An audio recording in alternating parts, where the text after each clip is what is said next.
welcome. My name is Jevgenij Rusakov and you're watching TVP World, interview from Vilnius. Defense and security have always been the key topics for most of the countries. This year, nothing has changed. Defense and security remain the cornerstone of every state, whenever it is. To discuss Lithuania's defense and security trends in 2025 and many more, we are joined today by the Lithuanian MP and Chair of Committee on National Security and Defense, Giedrimas Jeglinskas. Giedrimas, glad to see you with us today. Good to be here. Giedrimas, first of all, how is Lithuania stepping into 2025 defense and security-wise? Well, I think if you look broader, I think the world has not changed. We still have huge geopolitical uncertainty, lots of ambiguity. The war is still raging in Ukraine. Other hotspots are kind of also boiling, whether it's Middle East or some sort of latent conflict program potentially in the kind of South China Sea. So the world is a volatile place. But I think from Lithuania's perspective, we know what we need to do to ensure that the deterrence and defense works.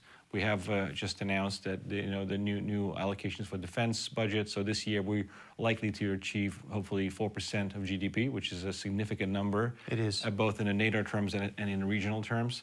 We're building our military force, building a division. We're building sort of infrastructure for the German brigade. We have U.S. troops on our soil, and hopefully we'll have more of them.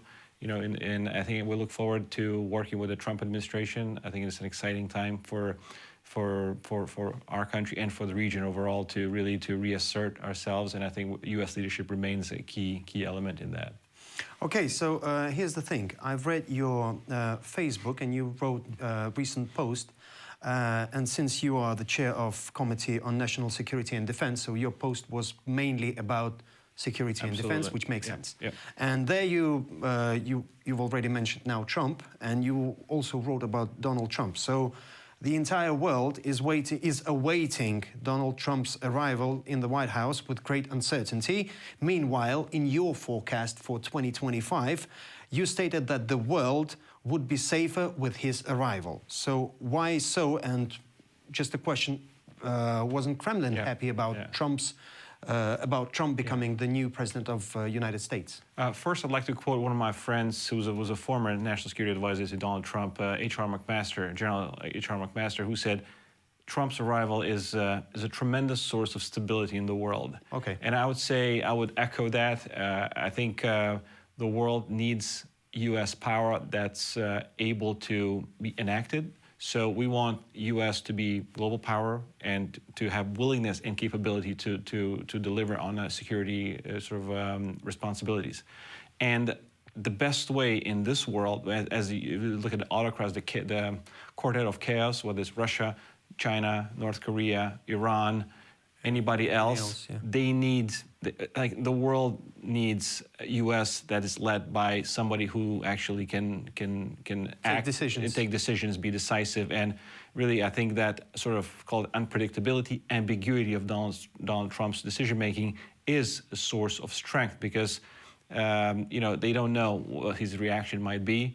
It's we've seen that in the first term of Donald Trump. So I think it's that unpredictability of his leadership is a great source of stability for the next 4 years in terms of kind of big power competition. Now, I'm not saying that the smaller wars or local wars are going to be less contained. I think it's very much, we see a reality on the Ukraine battlefield that, it's very, very hard to contain these conflicts that are already simmering, or the same as in the Middle East.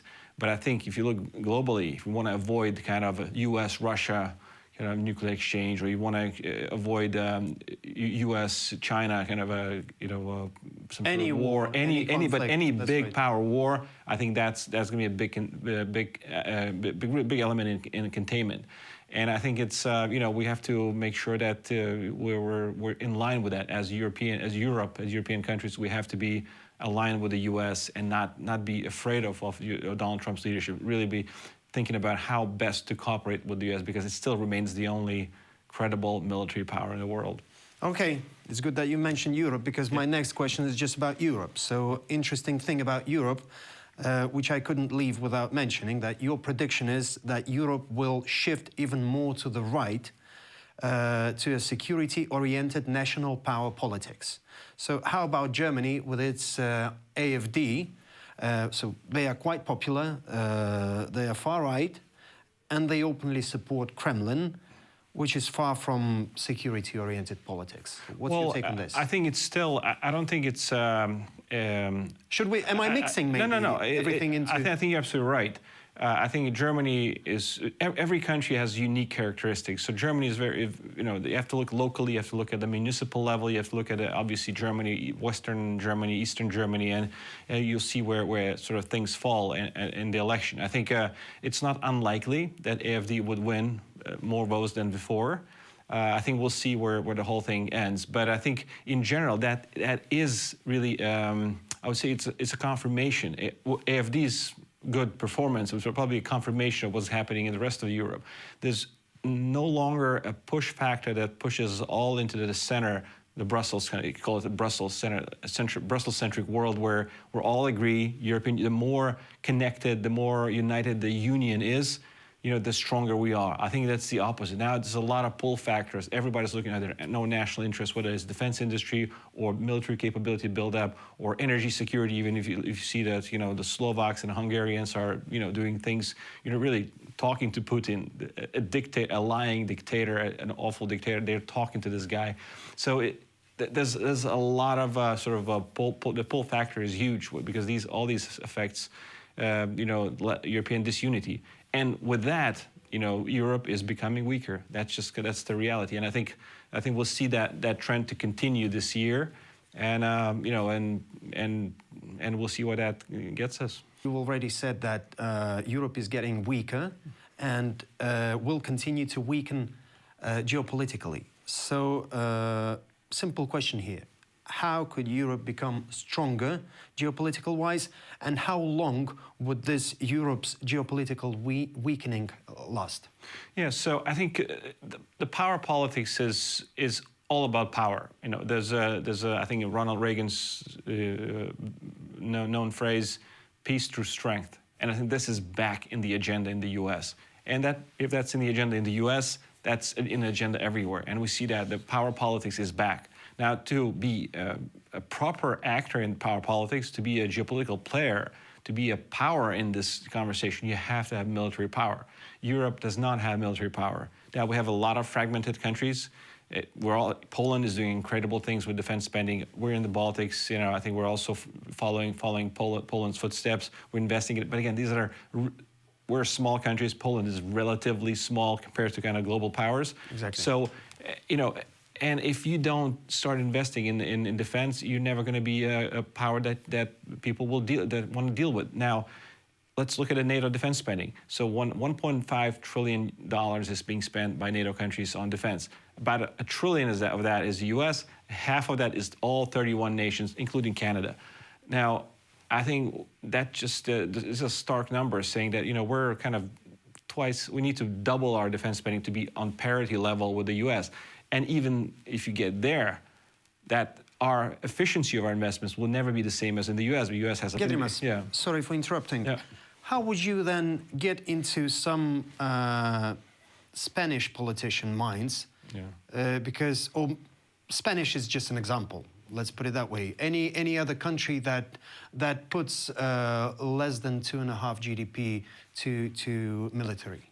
Well, I think, and I know, I understand your question. So anybody, I think there's been a graph in The Economist was saying that it's a correlation. The farther you are, the farther your capital is from Moscow, the less you invest in defense. Exactly, and that's the kind of regression model that we've seen. And can you blame them for that? Probably not. But well, I think they're far away. They're far away. But the realization that should be really coming to people's mind and the politicians' mind as well is that when this whole international rules-based order that is based on the U.S. leadership falls apart, U.S. potentially retreats, but again, I don't believe the U.S. will retreat, and we don't build up that military force that's needed to maintain the international rules-based order, we're all going to be worse off. The trade will be different. You'll be abused by the Chinese imports of cheap subsidized cars. The industry will suffer. There's all sorts of intended and unintended consequences when the world order breaks apart. And I think that's of course, that's very hard to see for people because I think nowadays, if you look at Europe, growth is still there. It's anemic. It's not U.S. kind of dynamic economy, but people live well. People eat well, live well, and it's a nice sleep well. It's a nice place to be. But so that's why I think it's very hard for anybody in the deep Western Europe to understand the realities of the war in Ukraine. People say they understand. People say people are empathic to the Ukrainian people. But at the end of the day, you're so far away. You never think the Russians will be there. You never think the Chinese were going to be there. You think the world was going to remain like it is, and it will not, because the Russian victory would change things dramatically for Europe, but really for the whole international rules-based order. That means you can do these things. If you're a stronger power and you want to conquer a country, you can do that, and that's something that I think and with that come all sorts of other unintended consequences, such as the migration from the kind of from the southern countries. That will impact Spain, Italy, France, everybody. So all these security threats are interconnected, and I think we're forgetting that the whole international rules-based order that we've been living for the past 35 years has been really kept intact by the U.S. power.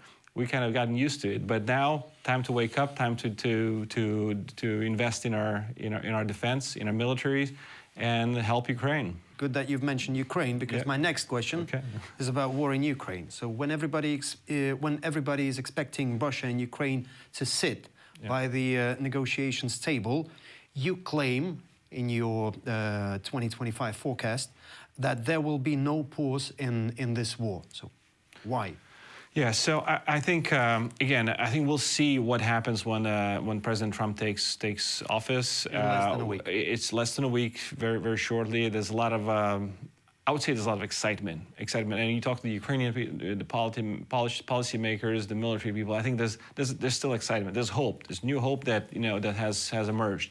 Now, when looking at the people who have been tagged as a potential and probably real decision makers in that administration, whether it's National Security Advisor Mike Waltz or Keith Kellogg, who will be the envoy for Donald Trump for the U.S. for the Ukraine matters, or State Secretary, some other people there, Defense Secretary. So there's people who are, I think, very much. I think they would be intact, in line, I would say, with our proposal that Ukraine cannot be abandoned. We need to still keep on supporting Ukraine. And really, President Zelensky was the one who met Donald Trump. Wasn't Putin. President Zelensky's people had met Donald Trump's people in Mar-a-Lago, in D.C., in New York. What that means is that contact is there. So I think that we're not going to see that big of a shift. We're not going to see any abandonment by the U.S. of Ukraine. Now, what that means that we'll continue to support Ukraine in the military fight. Now, hopefully, of course, we're all hopeful that the Ukraine will start pushing back on the Russians and will start regaining territory and this all sorts of putting Russia really in the corner, hopefully. Now that means that Putin will have probably no incentive to sit down, because you want to sit down at a negotiating table only when you have leverage. So that's the balance that has to be kind of played with. If we give Ukraine that momentum, and I hope we will, then Ukraine is able to sit down with the upper hand, with the leverage that it needs to at a negotiations table, and really gain certain things. Again, at the end of the day, the negotiations have to yield some sort of security guarantees for Ukraine. That's right. the only glimpse of a lasting solution for peace. Briefly, how do you see 2025? Optimistically or pessimistically? Optimistically. We win, they lose. Brilliant. Giedrimas, thank you so much for joining us today, and I really hope to see you once again. After we win, they lose. Absolutely. Thank you. And I would like to remind our viewers that our guest for today was a Lithuanian MP and Chair of Committee on National Security and Defense, Giedrimas Jeglinskas. You're watching TVP World. Stay with us.